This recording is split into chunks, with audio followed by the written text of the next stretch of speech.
I'm back, y'all. All right, part 4.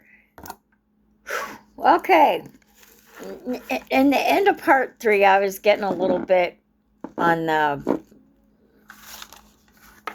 side because I told you there's something. Okay, so before we get into this love stuff, this love reading, um, I'm gonna be honest, and I think this is part of my purpose in this lifetime. I grew up with a narcissistic stepdad, and 3 of my 4 partners had all been narcissists. So I see the writings on the wall. And when I do these readings, I can feel the energy of the energy vampire when the narcissist cards start coming up. I start feeling that feeling. It's a distinct feeling that I get. So if I have a tendency to get a little riled up, it's the energy that I'm feeling. And there's something that y'all will know. I will always, always, always be straight up with y'all. I'm not gonna bullshit and lie about nothing, you know what I mean? I'm gonna tell you how it is and how I feel. You know, I'm not gonna, I don't like to sugarcoat shit.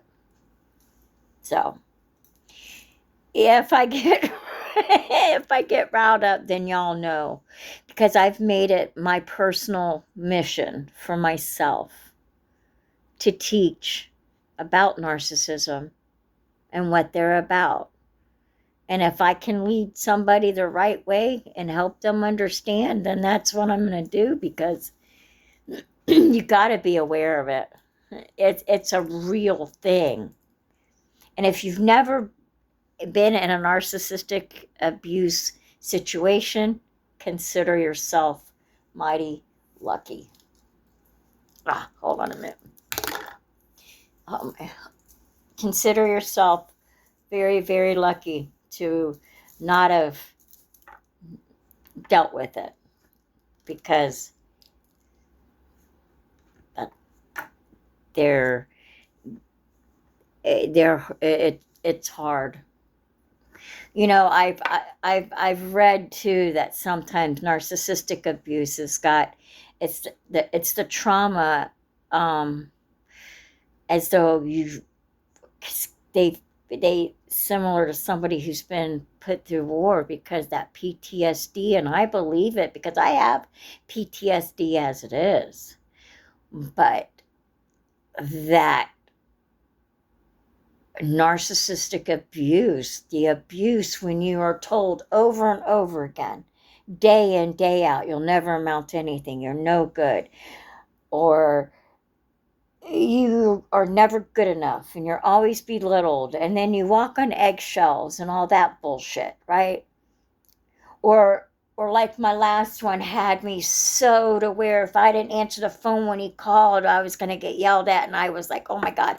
So I would carry that phone everywhere I went, because I was afraid if I miss his call, he's going to be mad at me and he's going to yell at me. That kept me on eggshells. They find out your weakness and play upon your weaknesses. He used to bitch at me for my procrastination. I don't procrastinate. I'm not lazy. I don't know why I put things off to the last minute, but I do. Call it my ADHD. I don't know what it is, what the fuck it is, but I can't be rushed. Don't rush me, because I forget shit. And the years of trauma and bullshit that I've endured through, and all three, and all of mine were different. And that's the crazy thing. They were all different. My first one was 6'4", tall, tattoos and scars, redhead, I thought I was in love. I was actually interested in his friend who left named Richard that had long red hair, you know. I had a thing for long-haired men back in the day. And he came in and swooped me up and one day just moved me out of my apartment into his. And that's kind of how it started. And then he, you know, the going into jail, and then I found out what his real name was, and his dad was a Lakeland police officer, and that was my dark days.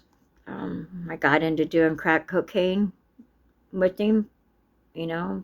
I lost everything, but you know, everybody tried to rescue me from him, and I wasn't having it. And yeah, so we uh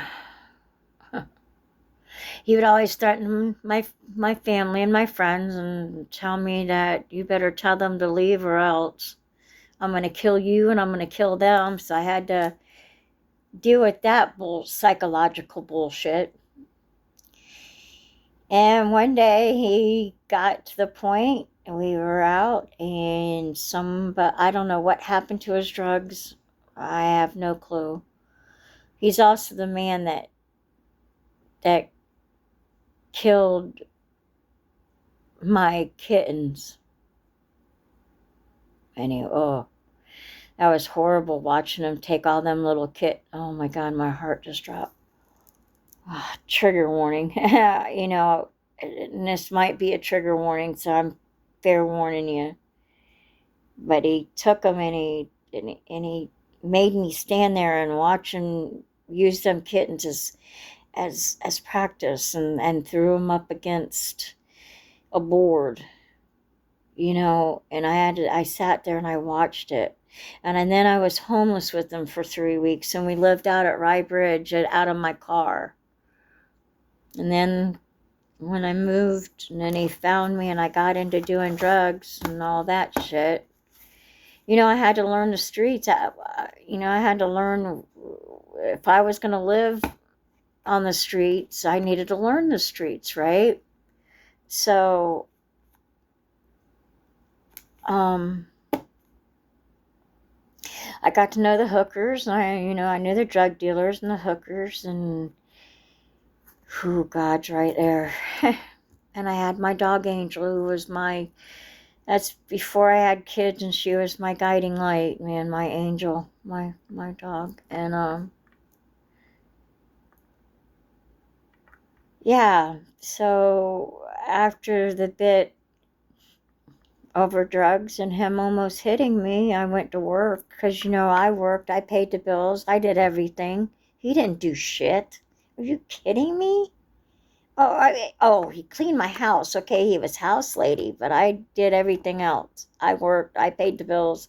You know, I was doing my nursing back then too. You know, and yeah, it was hard.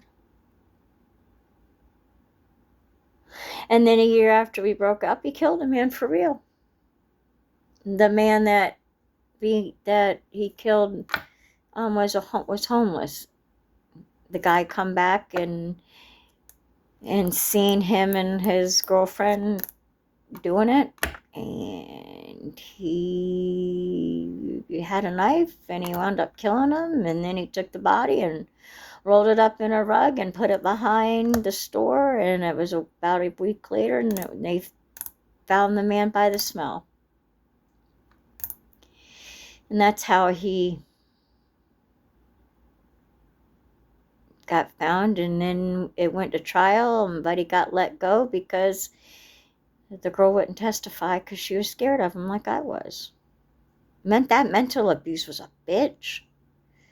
That intimidation. You realize I'm 5'1", he was about 6'4". So that is my one narcissist story. Um, I'll tell you another one. I'll tell you about number 2 in a minute. I'll be right back. I'll make another video.